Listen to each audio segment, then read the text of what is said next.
ক্লাবে বাঘ, জাতীয় দলে বিড়াল, ব্রাজিলের প্লেয়ারদের কথাই বলছে।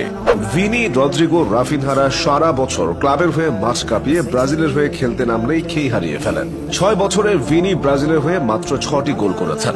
রদ্রিগো আর রাফিনহার অবস্থাও সুবিধার না, তাদের চেয়ে আর্জেন্টিনার মিডফিল্ডাররা নিয়মিত গোল করেন। তাই ভিনি, রদ্রিগো, রাফিনহাদের কপালে জুটেছে ক্লাব লেজেন্ড তকমা। মেসির মতো ফুটবলারও একটা সময় এমন পরিস্থিতির ভেতর দিয়ে গেছেন। প্রশ্ন হলো, ক্লাবে ভালো করা খেলোয়াড়রা ব্রাজিলের হয়ে কেন তালগোল পাকিয়ে ফেলেন?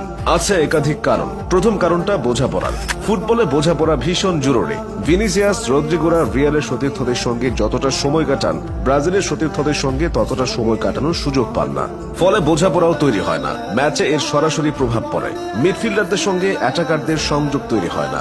অনেক সময় অ্যালিসনের পাস নিতে ব্রাজিলের ডিফেন্ডাররা হিমশিম খান। টিম বন্ডিং না থাকার কারণে এমনটা হয়। ক্লাবে ঝড় তুলে জাতীয় দলে এসে ঝিমিয়ে পড়ার দ্বিতীয় কারণ হলো ওয়ার্কলোড। 8-10 বছর আগেও ফুটবলাররা বিশ্রামের যথেষ্ট সুযোগ পেতেন, এখন সেই সুযোগ কম। ফুটবল হয়ে গেছে টাকার খেলা। তাই ক্লাব ফুটবলের ব্যস্ত সূচি কাটিয়ে জাতীয় দলে এসে অনেক ফুটবলার ঝিমিয়ে পড়েন, অনেকে আবার ইনজুরি বাঁধিয়ে আসেন।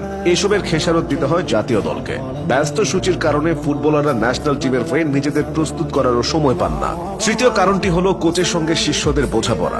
রিয়াল মাদ্রিদের হয়ে ভিনিসিয়াসের দুর্দান্ত খেলার সবচেয়ে বড় কারণ কোচ কার্লো আনচেলত্তি। বছর 3 আগে ভিনি শিশুসুলভ মিস করতেন, সতীর্থরা তার দিকে পাস দিতেও ভয় পেত। কার্লো এসে ভিনিকে সময় দিয়েছেন, প্রস্তুত করেছেন। এখন সেই ফল পাচ্ছে রিয়াল। রিয়ালের হয়ে ভিনি বল পায়ে এখন যেন উঠতে থাকে। রাফিনহার অবস্থাও একই। হ্যান্সি ফ্লিকের এই শিষ্য বার্সেলোনার সিস্টেমের সঙ্গে মিশে গেছেন। তবে জাতীয় দলে ভিনি, রাফা তেমন সুবিধা পাননি। সুবিধা আর কি পাবেন? ব্রাজিলের কোনো কোচই তো থিতু হতে পারেননি। গত কয়েক বছরের ব্যবধানে 3টি কোচ এসেছে।